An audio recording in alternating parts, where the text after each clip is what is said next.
मायावती ने जो सामाजिक आंदोलन का गला घोटा, अब उनका गला घोटने का समय आ गया है। बाबा साहब अम्बेडकर भी सांसद थे, बाबा साहब अम्बेडकर भी सांसद रहे, काशीराम साहब भी सांसद रहे, बाबा साहब अम्बेडकर भी कानून मंत्री रहे, लेकिन जो सम्मान बाबा साहब अम्बेडकर का इस देश में है और जो मान्यवर काशीराम जी का है, उससे कम सम्मान समाज में बहन मायावती जी का भी नहीं है। वो भी अपने आप में समाज के आइकॉन हैं। ये दर्द हुआ कि किसी समाज के एक हमारे आदमी ने, हमारे भाई ने अपने ही समाज की बेटी के लिए, अपने ही समाज के आइकॉन के लिए जो एक टिप्पणी की है, उस पीड़ा की अभिव्यक्ति करने के लिए ये महासंघ आपके सम्मुख है। आज की बैठक डेडिकेट है, बहन मायावती जी तक सीमित है। इसके लिए अलग से प्रेस कॉन्फ्रेंस, जैसे भारत के गृह मंत्री द्वारा जब 4 बार ये कहा गया, ये फैशन हो गया है कि बार बार उन्होंने रिपीट किया, उसके लिए भी प्रेस कॉन्फ्रेंस की गई सोशल मीडिया पर और महासंघ ने अपनी जिम्मेदारी का निर्वहन किया है। इस संबंध में भी एक पत्र दिल्ली के मुख्यमंत्री को भेजा जा चुका है, लेकिन क्योंकि ये प्रेस कॉन्फ्रेंस उस विषय पर नहीं है, इसलिए उसका समावेश नहीं है। तो जो डॉक्टर उदित राज जी ने लखनऊ के अंदर प्रेस कॉन्फ्रेंस करके बहन मायावती जी के ऊपर जो टिप्पणी की है, उस टिप्पणी में उन्होंने जो शुरुआत में उन्होंने कहा है कि अर्जुन से सवाल किया गया कि कोई अपना सगा संबंधी अगर युद्ध में आ जाए तो उसके लिए क्या किया जाए, तो उसमें कोई सगा संबंधी युद्ध में नहीं होता। मेरे कृष्ण ने मुझे आदेश दिया है, क्योंकि बहन जी ने जो सामाजिक आंदोलन है उसका गला घोटा है। आज समय आ गया है कि बहन जी का गला घोट दिया जाए। ये सीधे सीधे गैर कानूनन है और इस गैर कानूनी मानते हुए मैं भारत देश के जो हमारे मंत्री हैं माननीय अमित शाह जी, उनसे अनुरोध करूंगा कि इनके खिलाफ एक FIR होनी चाहिए और एक मुकदमा दर्ज होना चाहिए, क्योंकि ये मारने की धमकी देने की टिप्पणी है। और मैं ये समझता हूं कि ये डॉक्टर उदित राज जी का जो बयान है वो फ्रस्ट्रेशन में आकर के बयान है, क्योंकि जब all India confederation of SC/ST organisation बनाया गया था तो उनको चेयरमैन बनाया गया था। उसमें मात्र केवल उदित राज जी नहीं थे, उसमें तमाम विभागों के जो अध्यक्ष और प्रेसिडेंट थे, प्रेसिडेंट एंड सेक्रेटरी थे, जिन्होंने पूरे देश के अंदर लाखों लोगों को इकट्ठा करके देश की सरकार पर दबाव बनाया। जो 5 आरक्षण विरोधी ज्ञापन जारी हुए थे उनको वापस कराने का काम किया। उसमें मात्र उदित राज जी नहीं, उसमें DC कपिल भी थे, उसमें KP चौधरी भी थे, उसमें भारती जी भी थे, जोशी जी भी थे, राजेंद्र प्रसाद जी भी थे, JR नोटिया थे, सोमनाथ थे, बहुत सारे लोग, बड़े बड़े नेता, जिन्होंने आज देश में कर्मचारी अधिकारियों का आंदोलन खड़ा किया हुआ है। और उसी कर्मचारी आंदोलन के तहत जो उदित राज जी ने जब देखा, उन्होंने जस्टिस पार्टी बनाई। जस्टिस पार्टी में कामयाब नहीं हुए, वो देश की जो सबसे बड़ी पार्टी आज की डेट में भारतीय जनता पार्टी में गए। माननीय मोदी जी के आशीर्वाद से वो सांसद बने, जब उनको वहां कुछ नहीं मिला तो फिर वापस आकर के उन्होंने कांग्रेस पार्टी ज्वाइन की। और आज उदित राज जी फ्रस्ट्रेशन में जी रहे हैं, और फ्रस्ट्रेशन में जीने के बाद उनको सिर्फ मात्र एक सहारा दिखाई दे रहा है कि किसी भी तरीके से जो दलितों ने कांग्रेस का दामन छोड़ दिया है, हो सकता है कि मेरे स्टेटमेंट से कांग्रेस पुनः जीवित हो जाए। तो मैं समझता हूं ये जो टिप्पणी उदित राज जी ने की है, ये अभद्र टिप्पणी, गैर कानूनी टिप्पणी है। और हमारा महासंघ एक मांग करता है कि इनके खिलाफ FIR लॉन्च होकर के इनको तत्काल प्रभाव से कांग्रेस पार्टी से निष्कासित किया जाए। निश्चित रूप से कराएगा। FIR की कॉपी तैयार है, यही तो कराएगा। महासंघ ने तो अपनी अपनी जिम्मेदारी निभाई है, बल्कि इंडियन रेलवे एसोसिएशन के राष्ट्रीय प्रधान महासचिव यहाँ बैठे हुए हैं। रेलवे एसोसिएशन का भी मेरे को लगता है ज्यादा नहीं तो कितने लाख रुपया इस सीनियरिटी वाले मामले में, प्रमोशन वाले, जरा आप एक्सप्लेन करिए। हमने पदोन्नति में जो आरक्षण का मामला था, M Nagaraj versus union of India का जो केस चल रहा है, all India SC/ST railway employ association की तरफ से एक SLP फाइल करके हमने senior advocate doctor KS Chauhan को एंगेज किया, हमने सीनियर एडवोकेट इंदिरा जयसिंह को एंगेज किया, करोड़ों रुपए खर्च करके। आज जो पदोन्नति में आरक्षण जो सरकारी अधिकारी कर्मचारियों को मिल रहा है पूरे देश के अंदर, तमाम कार्यालयों में मिल रहा है, तमाम विभागों में मिल रहा है, वो जो हमारी एसोसिएशन ने जो फाइल की SLP उसके आधार पर मिल रहा है। General Singh versus union of India के बेस पर आज जो हमारे अनुसूचित जाति जनजाति के लोग जो मेरिट में सेलेक्ट होके आते हैं, जो जनरल सीनियरिटी में सेलेक्ट होके आते हैं, उनको भी UR पॉइंट पर काउंट करके जो हमारे अनुसूचित जाति जनजाति के पॉइंट है उनको अनुसूचित जाति जनजाति के उससे भरा जाता है। ये भी मैं बताया देना चाहता हूँ अपने समस्त मीडिया के साथियों को, क्योंकि all India SC/ST railway employ association एक बहुत बड़ा संगठन है और वो हमारे महासंघ का एक पार्ट पूरा पार्ट है और मैं उसका कार्यकारी अध्यक्ष हूँ। Mr. Udit Raj is claiming that he is the chairman of the confederation. Again and again वो क्लेम करते हैं।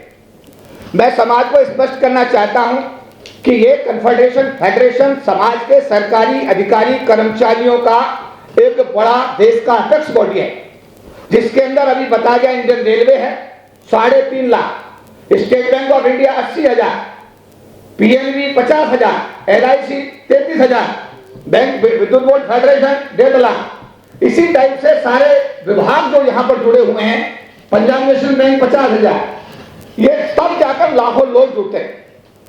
उस समय उदय राज जी को चेयरमैन बनाया गया, लेकिन आपको जो प्रेस विज्ञप्ति दी गई है उसमें उनके एक्सपेंशंस के ऑर्डर्स भी आपको दिए गए। वर्ष 2000 में उनकी आर्थिक अनियमितताओं के चलते हुए उनको लीगल नोटिस दिया गया। उसके बाद उनके लिए होटल कनाज के अंदर प्रेस कॉन्फ्रेंस की गई। उसके बाद में उनको मामला ऑडिटोरियम में जनरल बॉडी करके निकाला गया।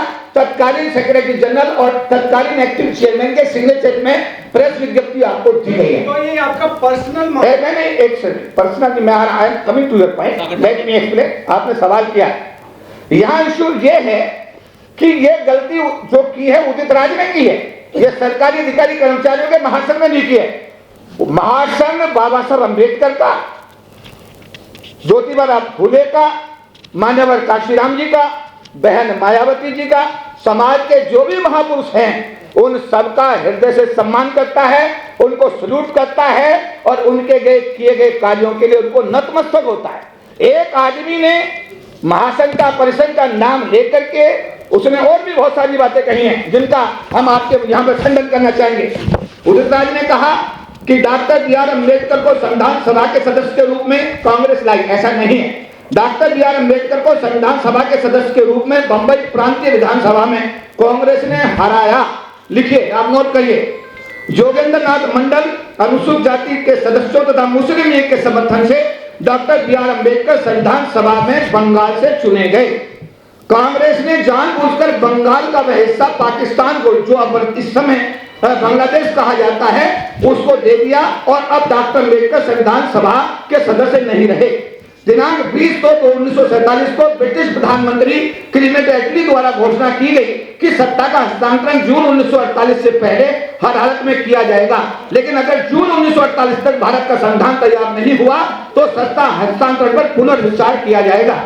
इस दबाव में कांग्रेस के पास में डॉक्टर B.R. अम्बेडकर को मुंबई विधानसभा में दोबारा से संविधान सभा का सदस्य बनाने के अलावा और कोई चारा नहीं रहा। वर्ष 1954 में डॉक्टर B.R. अम्बेडकर को कांग्रेस द्वारा राज्यसभा का सांसद नहीं बनाया गया, बल्कि भारत के राष्ट्रपति ने अपने अधिकार का प्रयोग करते हुए अपने द्वारा 12 मनोनीत किए जाने वाले राज्यसभा सांसदों में से एक डॉक्टर B.R. अम्बेडकर को वर्ष 1954 में राज्यसभा का सांसद बनाया। कांग्रेस ने नहीं बनाया, ये नॉमिनेटेड थे, जो 12 आदमी चुने, जो 12 आदमी नॉमिनेट करने का अधिकार राष्ट्रपति का। कांग्रेस ने सदन के अंदर सदन के बाहर हिंदू कोड बिल का जमकर विरोध किया, जिससे दुखी होकर बाबा साहब भीमराव अम्बेडकर जी ने कानून मंत्री का पद छोड़ दिया तथा कांग्रेस सांसदों द्वारा किए जा रहे हिंदू कोड बिल के विरोध के चलते इस बिल के लोकसभा में गिर जाने पर डॉक्टर B.R. अम्बेडकर को इतना दुख हुआ कि उन्होंने भारत के कानून मंत्री से इस्तीफा दे दिया। कुटिल कांग्रेस की चाल के चलते अंबेडकर जी के निजी सचिव काजोलकर को अपना प्रत्याशी कांग्रेस द्वारा डॉक्टर B.R. अम्बेडकर के पहला चुनाव जो उन्होंने 1952 में मुंबई नॉर्थ सेंटर से लड़ा, उनके सामने लड़ाया और डॉक्टर B.R. अम्बेडकर को 15,000 वोटों से हरवा दिया।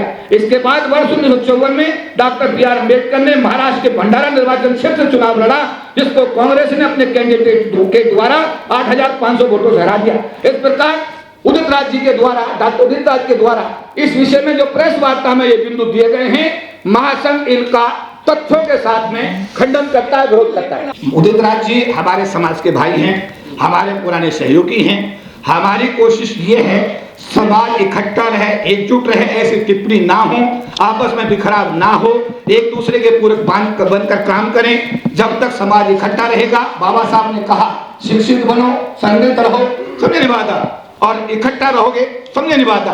हमारा कहना यही है, डॉक्टर उदित राज जी से आज प्रेस कॉन्फ्रेंस के माध्यम से उन्होंने जो ये बयान दिया है, उससे समाज का एक बहुत बड़ा तबका बेहद आहत है। उनको अपने इस बयान के लिए खेद व्यक्त करना चाहिए, माफी मांगनी चाहिए अपने समाज के आइकॉन से, और भविष्य में ऐसी हरकत करने से उनको बचना चाहिए। साथ साथ में जो उन्होंने ऑफेंस किया है, देखिए भारत में एक संविधान है, संविधान में प्रावधान है, प्रावधान में जो प्रावधान है ऑलरेडी ये मैटर ऑलरेडी सरकार के सम्मुख है और सरकार जो भी प्रावधान होंगे उसके तहत अपनी कार्रवाई मेरे खिलाफ भी, आपके खिलाफ भी, सबके खिलाफ बनती है। भाईचारा समाज का, ये जो भाईचारा आप कह रहे हैं दो व्यक्तियों के बीच का नहीं है, ये समाज का, ये पूरे समाज का विषय है। इसीलिए समाज के सम्मुख इसको लाना बेहद जरूरी है। जहां तक मेरी व्यक्तिगत बात है, आप मेरे मित्र हो सकते हैं, मैं आपका मित्र हो सकता हूं, लेकिन अगर जहां पूरे समाज की प्रतिष्ठा और हमारे समाज की जो आइकॉन है उनकी प्रतिष्ठा दांव पर लगी हो और जहां पर इस टाइप के सवाल खड़े हों